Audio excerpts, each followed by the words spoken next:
ఆటోమేటిక్గా వచ్చేస్తుంది. చూస్తున్న ప్రాబ్లం వచ్చేసి ఆడవాళ్ళు ఇప్పుడు జగనన్న ప్రభుత్వం వచ్చినాక ఆడవాళ్ళకు ఇంపార్టెన్స్ చాలా వరకు వచ్చింది. నేను చూసాను ఇట్లా సంఘాలు ఇచ్చేయడం కానీ వాళ్ళకి కావాల్సిన ఉద్యోగాలు ఇలాంటివన్నీ ఇవ్వడం. సో మీరు బీయింగ్ అ లేడీ అర్థం చేసుకుంటారని చెప్తున్నాను. ఒక స్టోరీ చెప్తాను. ఆ కాలంలో వచ్చేసి భర్త చనిపోతున్నట్లే భార్యని ముండ మోపించేవాళ్ళు. ఎందుకు అంటే అప్పుడు ఆడవాళ్ళు ఎక్కువ ఉండేవాళ్ళంట, మగవాళ్ళు తక్కువ ఉండేవాళ్ళు. ముండ మోసిన వాళ్ళు అట్లా ముండ మోస్తే ఇంకొక మగాడు చూడడు అనేసి ఆమెని పనికి రాకుండా చేసి పక్కన పెట్టేసేవాళ్ళు.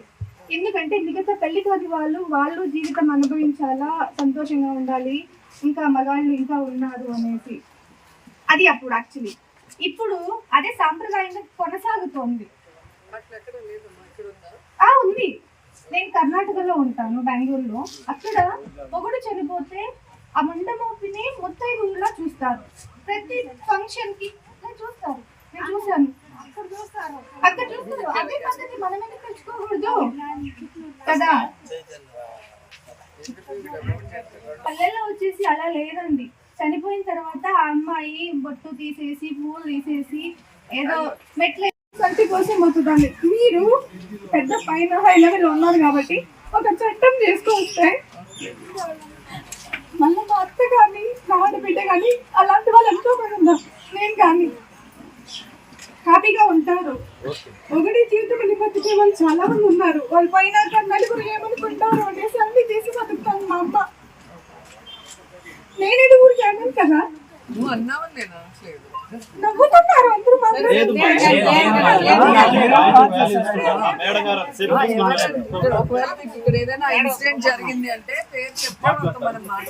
మా అమ్మే మేడం, ఎవరో వద్దు, మా అమ్మని.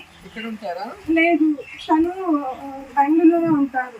అక్కడ బెంగళూరులో జరిగిందా ఇన్సిడెంట్? ఇక్కడ జరిగిందా? మా ఊళ్ళో అనంతపురం మాది, అక్కడ జరిగింది. అలాంటిది మీరు కూడా జగనన్న మీరు చాలా క్లోజ్ కదా, ఒక చట్టాలు తెచ్చేది మీకు తెలిసి ప్రాసెస్ ఏంటి అనేసి. అలాంటిది ఒక తీసుకొస్తే మీకు మంచిదే కదా. ఇప్పుడు అవును, మీకు మంచిది, మాకు మంచిది అవుతుంది. ఆడవాళ్ళు ఇంకా ఎదుగుతారు ఇంకా అట్లాంటి విషయాల్లో. కొన్ని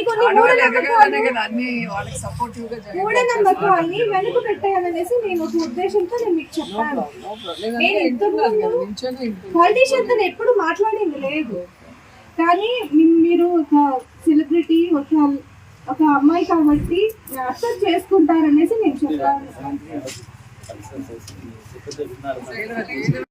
మా హస్బెండ్ వాళ్ళ నాన్న చనిపోయారు. మా అత్తయ్యకి బొట్టు తీయలేదు. మా ఆయన ఇప్పటికి కూడా పెట్టుకుంటారు. వాళ్ళు ఉండేది విలేజ్లో, తిరుమకూడలని, కంచి నుంచి చెన్నైకి వెళ్ళే దారిలో. ఆమెకి టెన్షను, మనం ఉండేది చిన్న విలేజ్లో, అందరు తప్పుగా మాట్లాడుకుంటారేమో అని చెప్పి. దాంతో మా ఆయన చెప్పారు, ఎవడో మాట్లాడుకుంటే నీకేంటి, నీకు మీ మమ్మీ డాడీ ఇచ్చింది బొట్టు పూలు, అవన్నీ నువ్వు తీనవసలేదు అని చెప్పి స్ట్రిక్ట్గా తీనలేదు. ఆమె టెన్షన్గానే ఉంది కానీ తీనిలా. కొన్ని రోజులు అలా భయం ఉంటుంది, మళ్ళీ ఆ భయం వాళ్ళకు కూడా పోయింది. ఇప్పుడు ఎవరు పట్టించుకోరు, ఎందుకంటే వాళ్ళ కొడుకే చెప్పాడు, అది అమ్మ నాన్న ఇచ్చింది కదా, మనం ఎందుకు మాట్లాడతామని. అది ఎవరో ఒకరు స్టాండ్ తీసుకోవాలి. ఫ్యామిలీలో స్టాండ్ తీసుకున్నప్పుడు ఆటోమేటిక్ పోతుంది. చట్టం చేసినా కూడా మనుషులు మెంటాలిటీ కదా, ఎదురు వస్తానే గబగబా పక్కకి వెళ్ళిపోయారు అనుకో, వాళ్ళు హర్టింగ్ అవుతుంది. అది చట్టం చేసినా కూడా మళ్ళీ ఎవరొకరు కంప్లైంట్ చేస్తేనే వాళ్ళ మీద కేసు అవుతుంది. అర్థమవుతుందా? చట్టం మనం చేసినా దాన్ని ఇంప్లిమెంట్ చేయటం అనేది మళ్ళీ ప్రజల చేతిలోనే ఉంటుంది. సో మనం సొసైటీలో మార్పు తీసుకురావాలి. ఏ ఇంట్లో అలా జరుగుతుందో ఆ ఇంట్లో ఉన్న పిల్లలు గట్టిగా స్ట్రాంగ్గా నిలబడి వాళ్ళ తల్లికి ఎవరైనా అలా మాట్లాడినప్పుడు కనుక, మా హస్బెండ్ ఎలా అయితే రియాక్ట్ అయ్యారో మీరు అలా రియాక్ట్ అయినప్పుడు 2 రోజులు ఉంటుంది, మళ్ళీ వాళ్ళకి అలవాటు అయిపోతుంది, మన జోలికి రారు. మగవాళ్ళ నుంచి ఇనిషియేటివ్ రావాలి. మగవాళ్ళే ఇక్కడ ముందరుండి వచ్చేసి ముంట మోపిస్తున్నారు. అది ఆడవాళ్ళకి ఎందుకంటే గతంలో మీరు చూస్తే గుండు కొట్టి క్లాత్ ఇక్కడ వరకు వేసేసి తెల్ల బొట్టు పెట్టేవారు. ఇప్పుడు అది ఎక్కడా ఉండదు, మనం చూస్తే ఎక్కడా లేదు. అది ఇంకా మీకు లోకల్గా ఏమన్నా ప్రాబ్లం ఉంటే అక్కడికక్కడ సాల్వ్ చేసుకోవాలి, కానీ మనకి ఇంతవరకు ఇలాంటి ప్రాబ్లం ఎదురు కాలేదు. కాబట్టి అట్లాంటి కావాలంటే మేము మాట్లాడతాం సార్తో, నాకేం ఇబ్బంది లేదు, కానీ సొసైటీలో చేంజ్ రావాలి. ఓకే ఓకే గారు, ప్రతి పేదవాడి కుటుంబానికి సంక్షేమాన్ని అందిస్తూ వారి పిల్లలకి చక్కటి చదువును అందిస్తూ వారి కుటుంబానికి ఆరోగ్యశ్రీ ద్వారా ఆరోగ్య సురక్ష ద్వారా నేను మీకు అండగా ఉంటాను అని చెప్పి ఆయన చేస్తున్న విధానం అన్ని రాష్ట్రాల ముఖ్యమంత్రులు కూడా ఈరోజు ఇన్స్పిరేషన్గా తీసుకొని ముందుకు వెళ్తున్నారన్న విషయం మీరు గమనించాలి. ఈరోజు మనకి 17 మంది ముఖ్యమంత్రులు ఈ రాష్ట్రాన్ని పరిపాలించారు.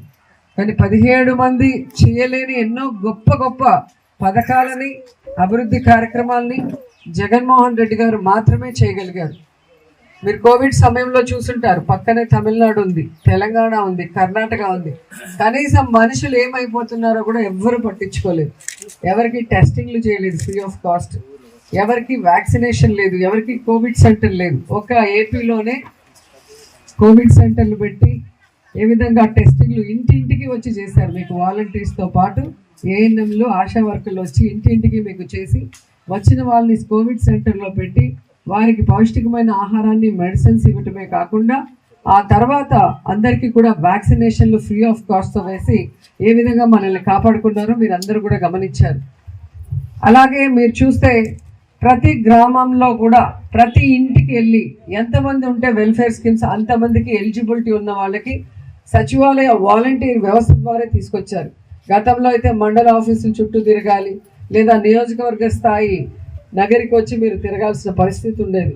కానీ ఈరోజు మీ ఇంటికే వచ్చి మీరు ఏ సంక్షేమ పథకానికి అర్హుల్లో తెలుసుకొని మీ దగ్గర పేపర్స్ కలెక్ట్ చేసుకొని అక్కడే అప్లోడ్ చేసి అన్నీ కూడా మీ గడప వద్దకే తీసుకొస్తున్న ఘనత జగనన్నకే దక్కింది. ఈరోజు ఇలాంటి చిన్న చిన్న ప్రాబ్లమ్స్ కూడా అది ఇక్కడ లోకల్ ప్రాబ్లమ్స్. ఇప్పుడు శ్మశానానికి దారి అంటే పట్టా ల్యాండ్, ప్రభుత్వం డబ్బులు ఇస్తుంది కానీ పట్టా ల్యాండ్ని ఎవరు ఓనర్సో ఒకసారి గ్రామస్తులు మాట్లాడినా ఓకే, లేదా మాకు నెంబర్స్ ఇచ్చినా మేము మాట్లాడి చూస్తాం. వాంటెడ్గా ఇవ్వకుండా ప్రాబ్లం చేసే వాళ్ళు కొంతమంది ఉంటారు.